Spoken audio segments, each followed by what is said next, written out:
Welcome back to another episode of Insects for Fun. Today, we're talking about insects that feel like they're getting away with something. Species that, on paper, shouldn't exist anymore. Whether it be their environments are too harsh, populations too small, or that their bodies are pushed too far past what should be acceptable, these animals, by all accounts, should not be here, and yet, they are. When we say an insect, quote, shouldn't be alive, unquote, we're not saying nature made a mistake. We're talking about insects that exist right at the edge of biological possibility. Species that survive despite extreme cold cycles, near total dehydration, starvation, oxygen deprivation, isolation, or population sizes so small that extinction seems inevitable.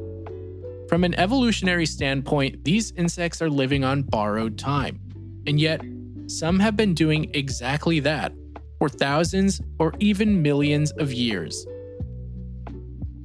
Let's start with something we've talked about before: freezing without dying. Most living cells die when ice crystals form inside them. The reason is caused by ice puncturing cell membranes, shredding the cells from the inside out, and causing organ collapse. For insects, it's usually no different. Freezing is usually a death sentence. But not always. Some insects survive winter by letting their bodies freeze on purpose. Instead of fighting ice formation, they control it. They produce cryoprotective chemicals that act like biological antifreeze, preventing ice crystals from forming inside cells. Ice forms instead between the cells, where it does far less damage. A classic example is the goldenrod gallfly, Urosta solidigenus.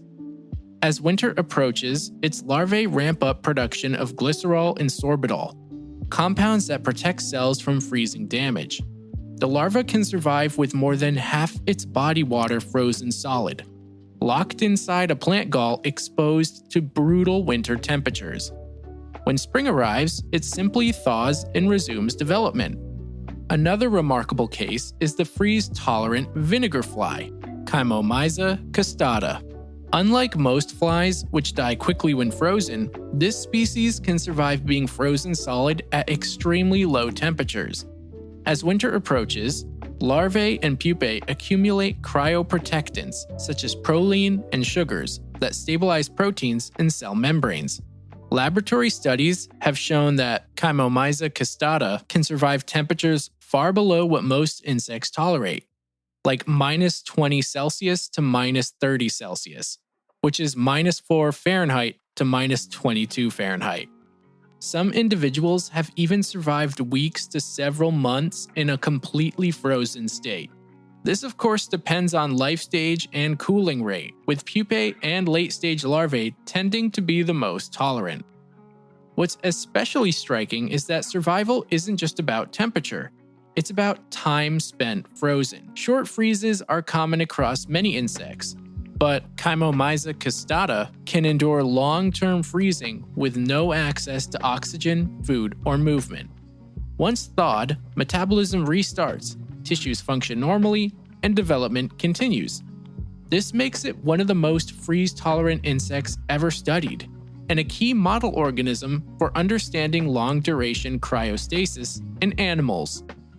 Now you might be thinking, hey, what about the Antarctic midge you covered like 2 years ago? Well, that little guy is a bit different because Antarctic midges are not using the same strategy, and in fact aren't as adapted to survive deep freezes for long periods of time. This sounds really weird, I know, because they live in Antarctica, but these midges rely more on dehydration and special sugars and peptides to deal with repeated bouts of partial freezing. They aren't exposed to deep freezes thanks to their ground-dwelling lifestyles. What's baffling to me, though, is that the larvae and pupae for these deep freeze-tolerant flies have no dramatic recovery process. They simply just resume life as if nothing happened when temperatures rise. This is very much a biological process we humans are still struggling to copy in cryonics and organ preservation. Now we're switching gears from freezing to almost dry and almost dead. Water is life, or at least that's what we're taught. Lose too much of it, and metabolism stops, cells collapse, and death soon follows. Except for some insects. Certain larvae and eggs can lose nearly all the water in their bodies. They shrivel, harden, and enter a state where metabolism slows to almost nothing. No growth, no movement, no feeding. A well-documented example comes from sleeping chironomid midges, Polypodilum vanderplanki. The species gets the name sleeping because they can survive in a suspended deep sleep-like state after losing more than 95% of their body water. In this dried-out state, their metabolism is almost completely shut down. They protect their cells using sugars like trehalose, which stabilizes proteins and membranes. They're basically sleeping beauties suspended in time. After looking at all these different midges, the special Antarctic midge really doesn't seem all that special anymore, aside from where it lives, especially considering that dried larvae of Polypodilum vanderplanki have been shown to survive years in this deep sleep state. When water finally does return, they rehydrate within hours, cellular processes restart, and the larvae resume normal activity as if nothing happened. But it's not just midges that have this crazy dehydration technique. Brinefly eggs in the genus Ephydra can also enter a state of suspended animation. These eggs are laid in environments that regularly dry out completely, during which the development of these eggs halts entirely. The embryos remain viable until water returns, at which point development resumes. We're talking about eggs that simply pause on life for weeks, months, and sometimes even years. This isn't simple dormancy, it's biological suspension, which is honestly super cool. Next up are insects that have evolved to survive in extremely oxygen-poor environments. Most insects rely on a constant exchange of O2 through tiny tubes called tracheae. Cut off oxygen and energy production usually collapses fast. But some insects have found a workaround. A well-studied example comes from scarabaeid beetle larvae, often called white grubs. These larvae live buried deep in compacted soil or rotting wood, where oxygen levels can drop dramatically. Instead of suffocating, they survive by drastically lowering their metabolic rate, reducing oxygen demand to a minimum while continuing extremely slow growth. And of course, we can't forget about wood-boring beetle larvae either, such as longhorn beetles in the family Cerambycidae or jewel beetles in the family Buprestidae. Species like Monocamus or Sawyer beetle larvae spend months or even years tunneling through interiors of logs, where oxygen diffusion is limited and carbon dioxide builds up. These larvae cope by slowing metabolism, which helps them tolerate high levels of CO2 that would normally shut down most insects. Another classic case involves chironomid midge larvae, which includes the Antarctic midge and other species like Chironomus plumosus, also known as bloodworms. Bloodworms, like other chironomid larvae, live in stagnant, oxygen-poor mud at the bottoms of ponds and wetlands. They possess hemoglobin-like molecules in their blood that bind oxygen with very high efficiency. This allows them to survive in environments that would kill most insects outright. And it's exactly where the name bloodworms comes from, other than their bright red appearance, of course. Now let's talk about a different problem: tiny populations. From a conservative perspective, small populations are disasters waiting to happen. Low genetic diversity increases disease risk, reduces adaptability, and amplifies the effects of random events. And yet, some insects persist with population sizes that would do most. A really good example is the Lord Howe Island stick insect. You've probably never heard of it, just like me before writing and researching this episode. This insect was actually believed to be extinct after invasive rats wiped it out of its home island, but it was later rediscovered surviving on a single rocky sea stack.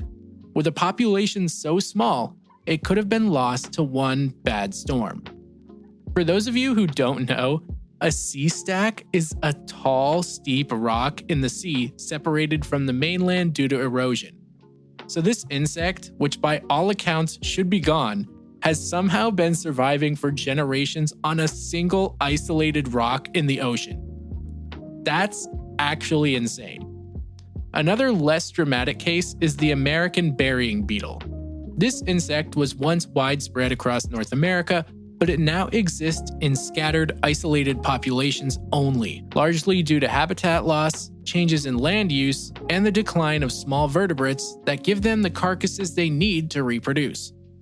Modern agriculture, urbanization, and the removal of native mammals reduced the availability of appropriately sized carcasses, while competition from other scavengers further squeezed its niche. Some of these populations are separated by hundreds of kilometers, with little to no gene flow between them. And yet, the species still goes on by synchronizing its life cycle with the deaths of tiny native mammals. We do have programs currently in the works to try and help it, like from zoos and also the Banished Beetle Project, which is really good because losing this native would be pretty sad. However, these are not the only beetles that theoretically shouldn't still be around. Cave beetles and other cave-restricted insects provide some of the most extreme examples. Did you know, much like the sea stack stick insects, certain cave beetles and cave crickets exist only in a single cave system, sometimes with populations numbering in the hundreds or fewer? These insects survive because caves offer extraordinary environmental stability. Temperature, humidity, and light barely change year-round. In exchange, these insects give up speed, vision, pigmentation, and dispersal ability. They're safe as long as the cave remains untouched. Island species, cave specialists, and insects tied to single host plants often exist as isolated pockets with no backup populations. One storm, one landslide, one bad year, and it could all be over. But still, they endure. So, why haven't these gone extinct? Well, believe it or not, extinction isn't always about weakness. Sometimes it's about inflexibility. The insects we've mentioned so far survive by giving up speed, abundance, and dominance. They trade success for persistence. In other words, they don't win evolutionary races, they just avoid them entirely. And with that, we're going to wrap up this episode of Insects for Fun. I hope you guys enjoyed listening, and as always, make sure to rate the show 5 stars wherever you listen. And of course, if you would like to get more like bonus episodes, ad-free episodes, and vlogs, you can go hit up the Patreon and just spread the word. Tell some friends and fam if you don't want to do that, because that also helps the show grow. Thanks again for listening, and you'll catch me again next week.